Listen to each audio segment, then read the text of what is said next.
नमस्कार दोस्तों, मैं गोस्वामी IAS एकेडमी से पी कुमार आपका इस चैनल पे स्वागत करता हूँ। आज हम लोग थोड़ा लीक से हट करके थोड़ी चर्चा करेंगे। इस क्रम में आप लोग को जो यूट्यूब पे एक क्रमबद्ध रूप से मॉडर्न इंडिया का टॉपिक दिया जा रहा है, जिसमें 1857 तक का रेवोल्यूशन एंड हुआ है और उसके बाद हमारा अन्य विद्रोह, किसान आंदोलन, ये सभी आप लोग को दिया जाएगा। लेकिन आज समय के अभाव में मुझे लगा कि कुछ आप लोग को एक नई जानकारी दे दूं, तो आज लीक से थोड़ा हट के है, लेकिन ये जो आज मैं बता रहा हूँ ये सभी एग्ज़ाम के लिए इम्पोर्टेंट है। UPSC, BPSC, SSC, इवन जितने भी एग्ज़ाम हैं उन सभी एग्ज़ाम में ये सवाल यहाँ से आते हैं। और हालांकि आपका ऑफलाइन और ऑनलाइन दोनों क्लास चालू है, ठीक है, और यूट्यूब पे हम आप लोग को एक बेहतर तरीके से देने का प्रयास कर रहे हैं। तो आज जो हम लोग चल रहे हैं उसमें आज हम लोग का जो मेन थीम है वो है 4 धाम हम लोग देखेंगे। दूसरा हम लोग सप्तपुरी देखेंगे, जिसे हम लोग मोक्षदायिनी स्थान बोलते हैं, प्लेसेस बोलते हैं। और तीसरी हम लोग जो पढ़ेंगे वो देखेंगे आपको ज्योतिर्लिंग, 12 ज्योतिर्लिंग, ठीक है। तो इन सभी की हम लोग चर्चा करेंगे। तो 4 धाम की सबसे पहले हम लोग जो चर्चा करते हैं तो उसमें देखते हैं कि इस तरीके से उत्तर, north, south, east, west, Bharat के 4 प्रमुख उत्तर, दक्षिण, पूरब, पश्चिम में एक 4 धाम स्थापित की गई है। ये त्रेता युग से लेकर के आदि शंकराचार्य तक क्रमबद्ध रूप से एक व्यवस्थित रूप चला। और ये सभी बद्रीनाथ, जगन्नाथ, पुरी, द्वारका धाम, रामेश्वरम, ये सभी भगवान कृष्ण के अवतारित, कृष्ण के या विष्णु के अवतारित आप लोग बोल सकते हैं, ये मंदिरें हैं। और ये 8वीं शताब्दी में आदि शंकराचार्य द्वारा स्थापित हैं 4 धाम के रूप में। हालांकि इन सभी की पीरियड अलग अलग रूप में थी, लेकिन आदि 8वीं शताब्दी में शंकराचार्य द्वारा ये 4 धाम बनाए गए, जिसमें बद्रीनाथ उत्तराखंड में, द्वारका धाम गुजरात में, जगन्नाथपुरी उड़ीसा और रामेश्वरम तमिलनाडु में। अब इन चारों को हम लोग पहले डिटेल से देखते हैं। चलिए, पहले हम लोग आते हैं बद्रीनाथ। बद्रीनाथ धाम भारत का सबसे प्राचीन तीर्थ क्षेत्र है। ये बद्रीनाथ क्षेत्र, इसकी प्रतिष्ठा सतयुग में नारायण ने, सतयुग में देखेंगे तो नारायण के रूप में, त्रेता में भगवान दत्तात्रेय और द्वापर में वेद व्यास ने और कलयुग में आदि शंकराचार्य जी ने बढ़ाई। तो मतलब जो 4 पीढ़ियाँ हैं, 4 जो समय हैं, सतयुग, द्वापर, त्रेता युग और कलयुग, ये 4 युग हैं। इस चारों युग में इस मंदिर की प्राण प्रतिष्ठा बची हुई है एक क्रमबद्ध रूप से, ठीक है। बद्रीनाथ का मंदिर नारायण पर्वत की तलहटी में अलकनंदा के दाएं किनारे पर स्थित है। यहीं पे अलकनंदा जो है नदी निकलती है उत्तराखंड के क्षेत्र में ही। अलकनंदा में ही आपको भागीरथी जब नदी मिलती है तो वहाँ देवप्रयाग का संगम होता है। देवप्रयाग का तो वो नदी के रूप में हम लोग अलग से एक चर्चा करेंगे। तो आज आप लोग देख लीजिए, ये अलकनंदा नदी के किनारे है। चंद्रवंशी गढ़वाल नरेश ने मंदिर को विशाल स्वरूप दिया। सर्दी के दिनों में बद्रीनाथ की चल प्रतिमा होती है ना। चल प्रतिमा मतलब ये मूर्ति एक दूसरे जगह स्थानांतरित हो जाती है, लाकर जोशी मठ में स्थापित की जाती है और यहीं पर इसकी पूजा अर्चना होती है। इस तरीके से जब हम लोग देखते हैं तो यहाँ पर ही अलकनंदा है और यहीं पे जोशी मठ है, अलकनंदा, ठीक है। अलकनंदा के दाईं ओर ये है और बाईं ओर जोशी मठ। चलिए अब हम लोग चलते हैं रामेश्वरम। रामेश्वरम तमिलनाडु राज्य के रामनाथपुरम जिले में रामेश्वरम नामक एक विशाल द्वीप पर यह पवित्र स्थल स्थापित है। इसकी स्थापना श्री राम जी ने की थी, अतः इसलिए इसका नाम क्या पड़ा, रामेश्वरम। आप लोग वर्तमान समय में रामायण सीरियल बहुत ही चर्चित था और अभी की पीढ़ी के लोग देखे होंगे, और उस समय बताया जाता है राम का जो ईश्वर है वही क्या है, रामेश्वरम, ठीक है। अर्थात राम जो विष्णु के अवतारित हैं और वह पूजा अर्चना किनकी करती हैं, शिव की। और शिव जी मुस्कुरा के बोलते हैं राम जी तो बहुत ही अनोखे व्यक्ति हैं, मतलब अर्थ ही बदल देते हैं। राम का जो ईश्वर है नहीं, शंकर जी कहते हैं ईश्वर जो राम का है, दोनों में अंतर है। राम का जो ईश्वर है वो शिव जी, लेकिन शिव के द्वारा कहना है ईश्वर जो राम है ना, वही है रामेश्वरम। चलिए, इसकी स्थापना श्री राम, और ये जो है 12 ज्योतिर्लिंग में भी एक है। इसके आसपास अनेक मंदिर हैं, जैसे लक्ष्मणेश्वर, शिव, पंचमुखी हनुमान मंदिर, श्री राम आदि, जानकी मंदिर। यहाँ 22 पवित्र कूप हैं जिसे जल से तीर्थ यात्री स्नान करके स्वयं को धन्य मानते हैं, और ये सप्तपुरी में भी इसकी चर्चा होगी। चलिए नेक्स्ट आते हैं द्वारका धाम, ये वाला गुजरात के आदि शंकराचार्य जी ने गुजरात में शारदा पीठ के रूप में इसकी स्थापना की थी। इस मंदिर में कृष्ण और रुक्मणी जो उनकी पत्नी थी, उनकी पूजा यहाँ बहुत ही भव्य तरीके से की जाती है। द्वारिका श्री कृष्ण की भी अति प्रिय रही है और अंतिम समय पर यहीं पे अपना समय व्यतीत किया था। जानते हैं आप लोग इनकी मथुरा से संबंधित स्थान, ठीक है, और अंतिम समय में यह द्वारका चले गए थे और वहीं पे चल करके ये अपने जीवन की अंतिम समय में ये अपनी कार्यविधि करते हैं। यहाँ के मंदिरों में रणछोड़ राय भी एक प्रमुख मंदिर है, इसे द्वारकाधीश मंदिर भी कहते हैं, ठीक है।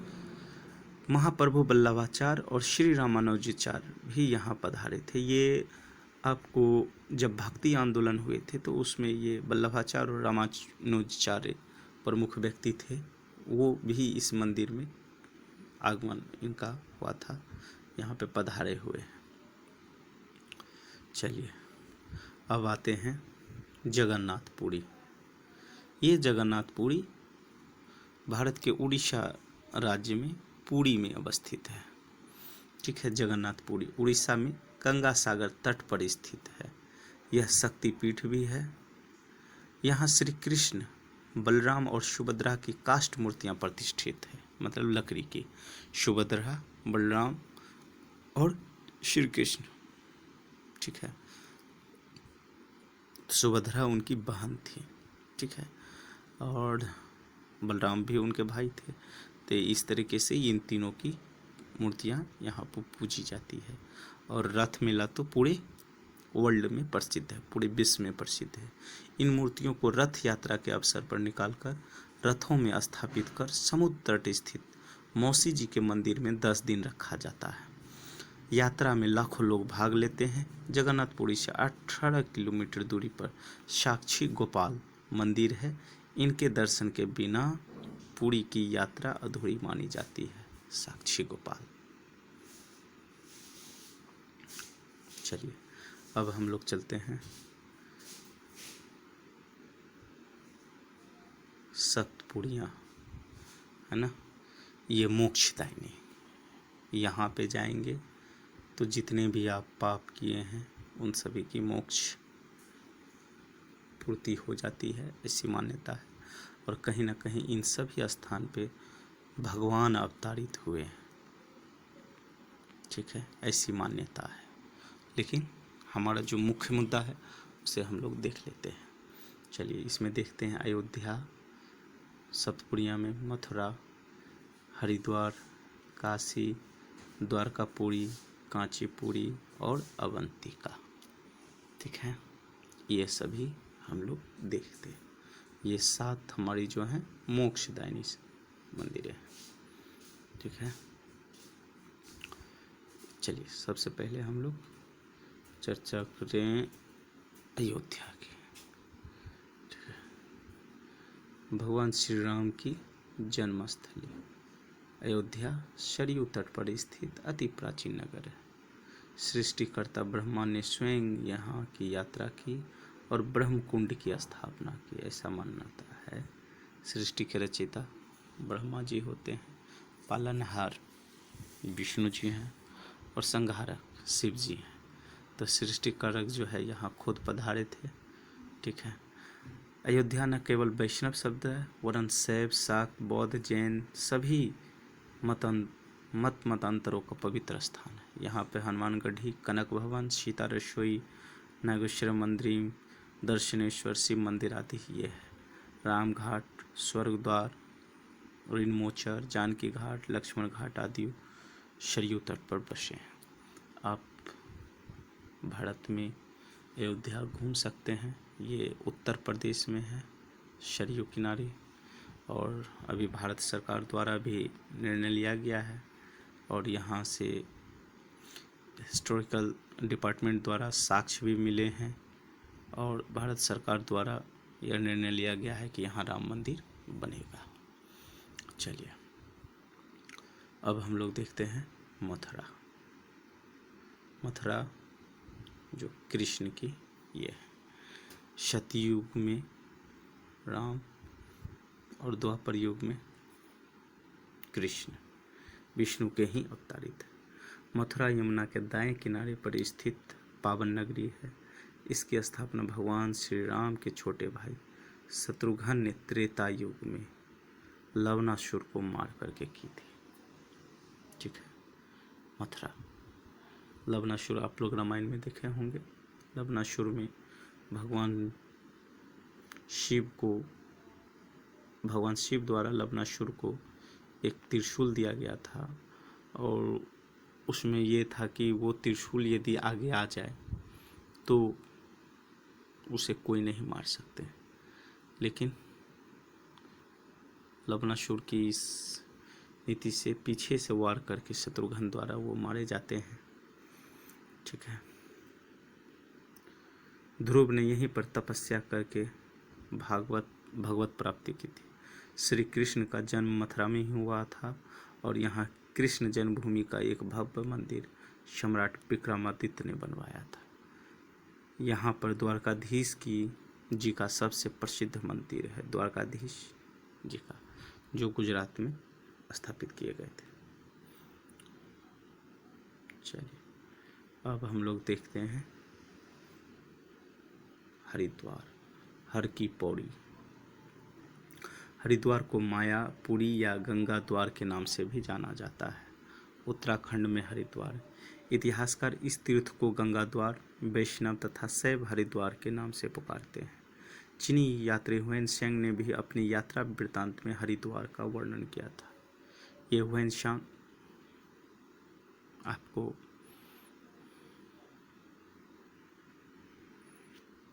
चीन से आने वाले यात्री हैं और ये इन्होंने नालंदा विश्वविद्यालय, विक्रमशिला विश्वविद्यालय का भी वृतांत वर्णन किया है, इसकी चर्चा भी हम लोग हिस्ट्री में करेंगे। पवित्र गंगा यहीं पर मैदानी भाग में प्रवेश करती है।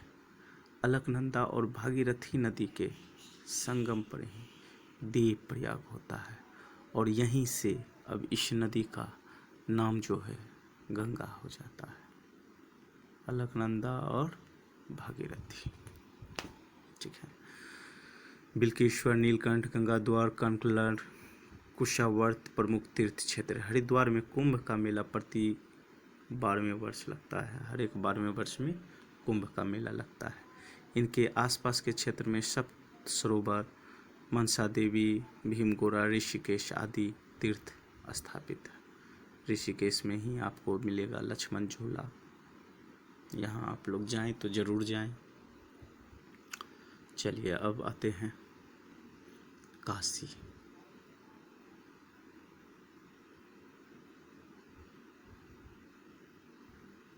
काशी यह उत्तर प्रदेश में है, गंगा के तट पर है।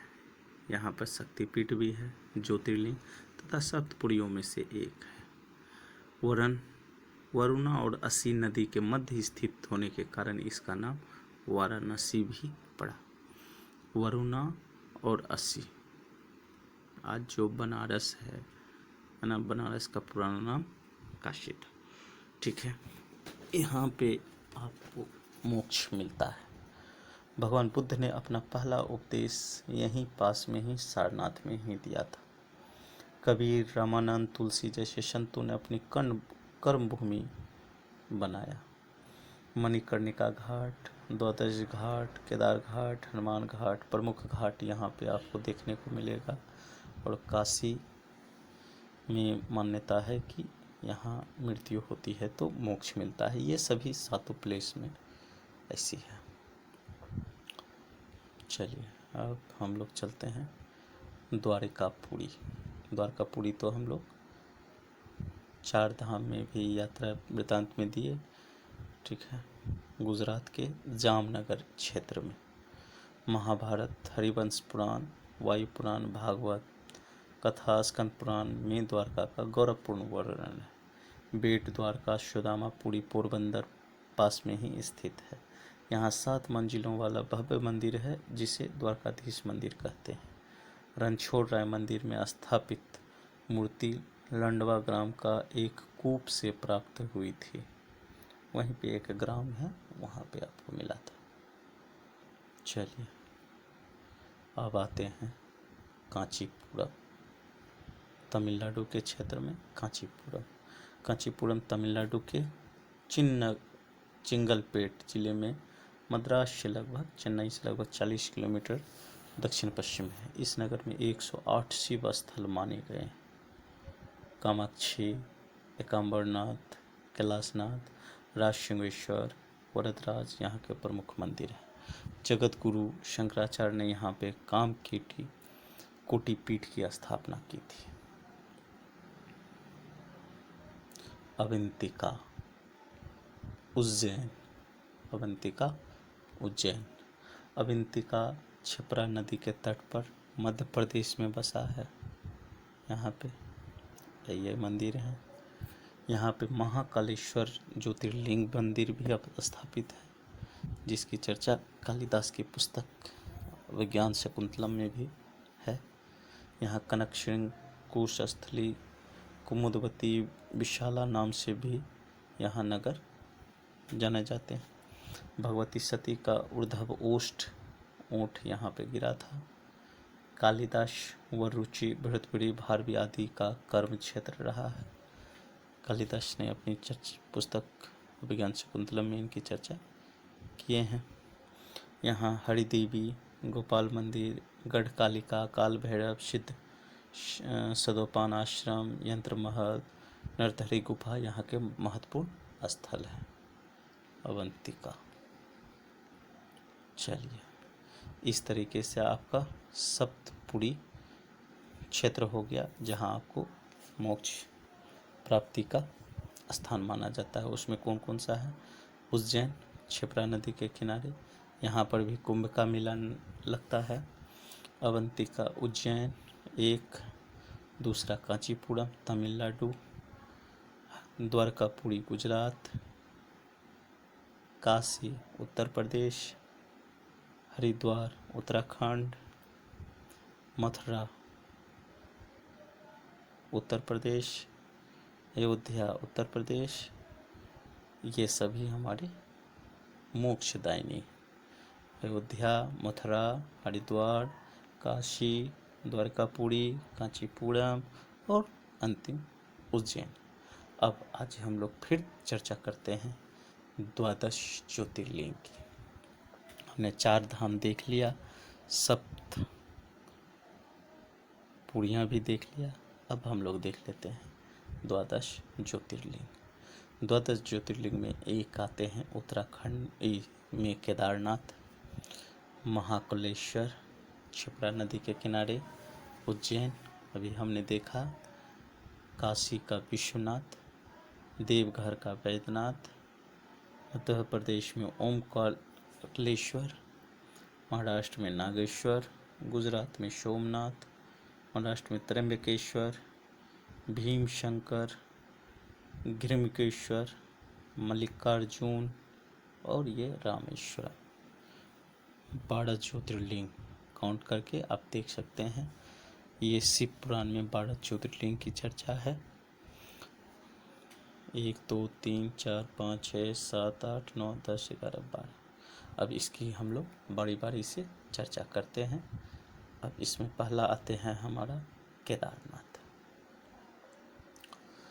केदारनाथ की चर्चा हम लोग करते हैं। केदारनाथ आपको उत्तराखंड में गढ़वाल है ना, जो गढ़वाल के क्षेत्र में है और लगभग 7000 समथिंग में ऊंचाई पर स्थित है। यहाँ सदैव बर्फ जमा रहता है। ग्रीष्म ऋतु में कुछ दिनों के लिए इसके कपाट खुलते हैं। केदारनाथ के पास से ही मंदाकिनी नदी निकलती है, जो आगे चल के भागीरथी नदी में मिलकर के गंगा का रूप लेती है। गंगा नदी का हम रूप बताएंगे, ठीक है। विष्णु प्रयाग से धौली गंगा, विष्णु प्रयाग, ठीक है, ये सभी नदियाँ निकलती है, तब उसका संगम होता है। ज्योग्राफी में हम इसके विस्तृत चर्चा हम लोग करेंगे। यहाँ पास में ही गौरी कुंड है, जहाँ भगवती पार्वती ने स्नान किया था, ऐसी मान्यता है। हरिद्वार के कुंभ के समय यहाँ की यात्रा महत्वपूर्ण हो जाती है। चलिए, एक केदारनाथ देख लिया हम लोगों ने। दूसरा अब हम लोग देखते हैं काशी का विश्वनाथ। काशी का विश्वनाथ, विश्वनाथ ज्योतिर्लिंग काशी उत्तर प्रदेश में विराजमान। भगवान शिव को काशी सर्वाधिक प्रिय है। यह अति प्राचीन तीर्थ स्थलों में है। अवश्य ये सप्तपुरी स्थल भी है। धार्मिक सांस्कृतिक महत्व की काशी नगरी अनेक ग्रंथों में इसकी चर्चा मिलती है। इसे मुगल काल में क्षति पहुंचाई गई थी। चलिए, 2 हम लोग देख लिए। अब आते हैं गुजरात अवस्थित सोमनाथ। गुजरात अवस्थित सोमनाथ। सोमनाथ ज्योतिर्लिंग सौराष्ट्र काठियावाड़ में विराजमान है। श्री कृष्ण के चरणों में यहीं पर जरा नामक व्याध का वाण लगा था। ऋग्वेद, स्कंद पुराण, श्री भगवत गीता, शिव पुराण, महाभारत आदि ग्रंथों में इसकी महिमा का वर्णन किया गया है। 1025 में मोहम्मद गजनवी ने इसकी पवित्रता पर नष्ट किया। सोमनाथ पर ही 17 बार आक्रमण किया था। ये सभी चर्चाएं होगी गजनवी द्वारा, ठीक है। परंतु गुजरात के महाराजा भीम ने इसका पुनर्निर्माण करा दिया। दास्ता के कालखंड में यहाँ अनेक बार टूटा और फिर इसका पुनर्निर्माण किया गया। 11 मई 1951 भारत के प्रथम राष्ट्रपति डॉक्टर राजेंद्र प्रसाद ने मंदिर में ज्योतिर्लिंग स्थापित कर इसकी प्राण प्रतिष्ठा पुनः कराई। चलिए, सोमनाथ। मल्लिकार्जुन मंदिर। मल्लिकार्जुन यह ज्योतिर्लिंग श्रीशैल पर्वत स्थित पर आंध्र प्रदेश में स्थित है। यह पार्वती को मल्लिका और शिव को अर्जुन नाम से पुकारा जाता है। यह पहला शिव का मंदिर है, जहाँ पे शिव और पार्वती दोनों के साथ में नाम लिया जाता है। पुरातत्ववेत्ता इसे 150 से 2000 वर्ष पुराना मानते हैं। मंदिर के पश्चिमी दिशा में जगदम्बा का मंदिर है। यहाँ सती का ग्रीवा कंठ का पतन हुआ था। महाभारत के वन पर्व शिव पुराण तथा पद्म पुराण में इस क्षेत्र का वर्णन आपको मिलता है। इस तरीके का मंदिर आपको देखने को मिलेगा।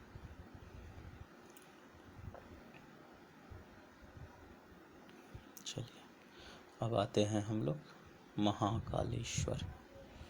यह ज्योतिर्लिंग क्षिप्रा नदी के तट पर उज्जैन मध्य प्रदेश उज्जैन नगरी में है। यहाँ पे आपको मिलेगा और यहाँ पर भी कुंभ का मेला लगता है। यहाँ सप्तपुरियों में से एक है। भगवान शंकर ने त्रिपुरासुर वध यहीं पे किया था। मौर्य काल में उज्जैनी मालवा प्रदेश की राजधानी हुआ करती थी। ठीक है, उज्जैनी। और इसकी चर्चा कालिदास ने भी की है।